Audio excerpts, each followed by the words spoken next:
Hello friends, तो चलिए शुरू करते हैं अपनी एपिसोड नंबर सेकंड को। तो लास्ट वाले एपिसोड ने मीरा ने अपने डैड से सवाल किया था कि सिद्धार्थ कौन है। तो चलिए सुनते हैं अपने आज के एपिसोड को। ये सिद्धार्थ कौन है डैड, और क्या उसने इस कॉन्ट्रैक्ट मैरिज के लिए हाँ बोल दिया? सब रेडी है, इतना बोल वो चुप हो गए। मीरा शांत लफ्ज़ों में, मैं शादी के लिए रेडी हूँ डैड, पर मुझे इस कॉन्ट्रैक्ट मैरिज में एक शर्त और ऐड करनी है। इतना बोल को वो अपने डैड की ओर देखने लगी। क्या? शशि जी खांसते हुए बोले। मैं दुनिया के सामने खुद को शादीशुदा दिखाने के लिए रेडी हूँ डैड, पर मेरे पति कौन है ये कोई नहीं जान पाएगा जब तक मैं ना चाहूँ। मतलब कि ये मेरा पति कौन है वो सिर्फ ये जितने लोग खड़े हैं उनके अलावा और किसी को नहीं पता चलना चाहिए। जिस दिन आपके इस थोपे रिश्ते में मुझे ज़रा भी सच्चाई दिखेगी, मैं उस दिन अपने पति का राज दुनिया के सामने खोल दूँगी।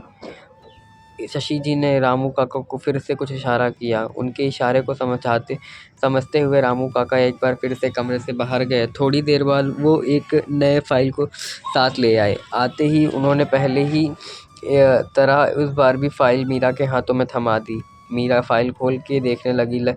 फाइल के अंदर शर्तें देख वो हैरान रह गई। इस फाइल में वो सारे पॉइंट्स ऐड थे जो मीरा ने अभी शशि जी को बोला था। वो अपने डैड को घूरते हुए बोली, आप तो पूरी प्लानिंग के साथ बैठे हैं डैड। अगर आपको मेरी शादी से इतनी ही खुशी मिलती है तो अब आप पहले से ही इन शर्तों के साथ आ जाते, मैं हाँ ही बोल देती। इतना बोलते ही मीरा ने कॉन्ट्रैक्ट मैरिज के फाइल पर अपना सिग्नेचर कर दिया।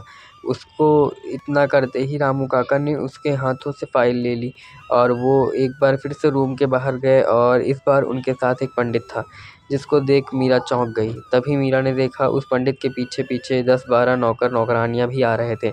कुछ सामान ले कर आ रहे थे। कमरे में आते ही वे सारे लोग अलग अलग फैल गए। एक ने झट से हवन कुंड बिठा दिया, दूसरे ने झट से लकड़ियाँ डाल के जला दी, तीसरे ने वहाँ दोनों तरफ कालीन बिछा दी। कुछ टाइम बाद ही वो रूम एक रूम न रहकर एक खूबसूरत मंडप बन के तैयार हो गया। मशीन की हेल्प से शशि जी ने अपना चेहरा मंडप की ओर मुड़ा लिया। मंडप देखते ही उनकी आंखों में आंसू आ गए। वो रोने लगे और उनके चेहरे पर मुस्कान आ गई। ये कहा जा सकता था कि वे आंसू खुशी के थे। कुछ टाइम बाद एक नौकरानी हाथों में चुंदड़ी लेकर आई और उसने ये चुंदड़ी मीरा को उसके सर पर ओढ़ा दी। मीरा ने कुछ नौकरानी और को कुछ नहीं बोला, और क्योंकि कहीं ना जा सकता था, ये सब नौकर नौकरानियाँ जो भी कुछ कर रहे थे वो सब उसकी डैड की इच्छा से। शशि जी ने आंसुओं से भरी आंखों से एक बार फिर से रामू काका को कुछ इशारा किया। कुछ टाइम बाद ही रामू काका वापस रूम में आए। उसके पीछे एक लड़का खड़ा था। देखने में उसकी उम्र 25 से 28 की लग रही थी। देखने में वो काफ़ी हैंडसम और काफ़ी लंबा चौड़ा था।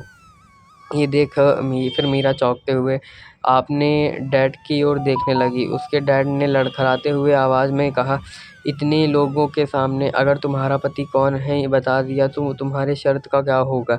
इतना बोलो मुस्कुराने लगे। बिना कुछ बोले वो लड़का आगे आ गया और शशि जी के पैरों को छूकर प्रणाम किया। उनकी चेहरे के पास जा खड़ा हो गया। उसके पास जाने के बाद उसने अपना चेहरा उसको दिखाया और उसके हाथों पर थपकी मारकर उसे आश्वासन दिया। शशि जी बड़े प्यार से इसको निहारे जा रहे थे। उन्होंने उसको कुछ इशारा किया। उनके इशारे को समझते हुए लड़का जाकर मंडप में बैठ गया।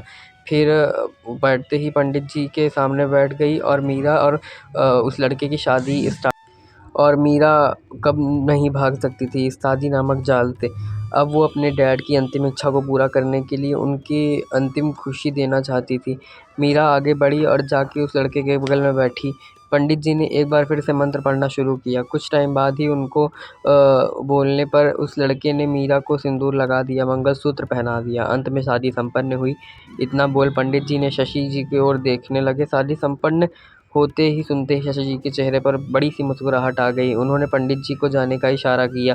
कुछ टाइम बाद ही उस रूम से मंडप की जो भी चीज़ लगी थी वो सब नौकर नौकरानियाँ निकाल कर ले गए। कोई देख कर बता भी नहीं सकता था कि यहाँ कुछ टाइम पहले कोई शादी भी हुई है। मीरा को कुछ समझ ही नहीं आ रहा था। उसको साथ साथ अभी क्या हुआ क्या? उसने शादी कर ली, वो भी कुछ शर्तों के साथ। लड़का कौन था उसको पता नहीं, क्या करता था उसको पता नहीं, वो मीरा के लायक था मीरा को ये भी नहीं पता।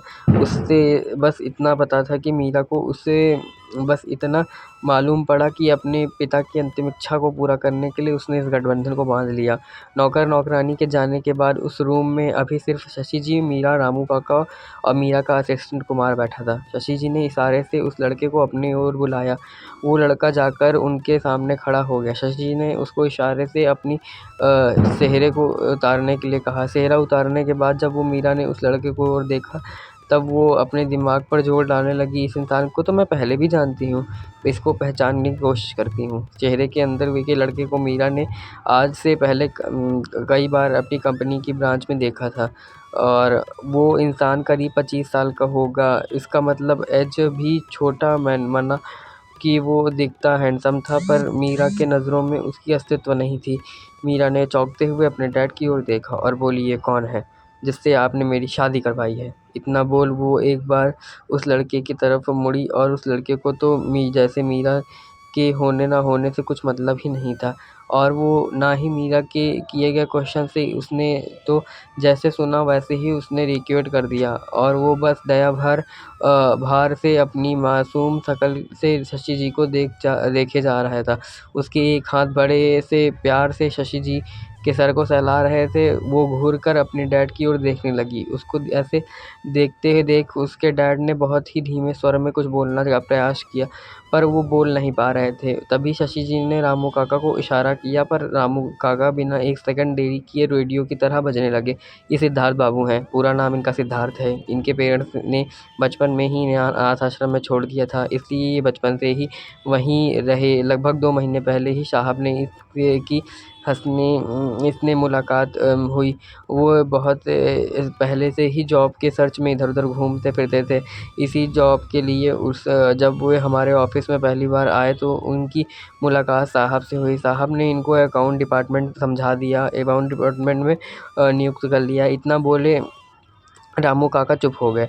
वहीं मीरा को जो ऐसे दिमाग ही काम करना बंद कर दिया। वो अपने डैड की ओर देखने लगी और ऐसी स्थिति की वजह से वो उनके ऊपर गुस्सा भी नहीं कर सकती थी। अपने गुस्से को कंट्रोल करते ही वो थोड़ा ऊँचे स्वर में बोली, आपने एक अनजान से मेरी शादी करवा दी, वो भी कॉन्ट्रैक्ट मैरिज, जिसमें हमारी एक गलती से हमारा अब तक किया धरा सब कुछ एक ट्रस्ट को चला जाएगा। आप जैसे कैसे कर सकते हैं डैड? अभी के लिए इतना ही।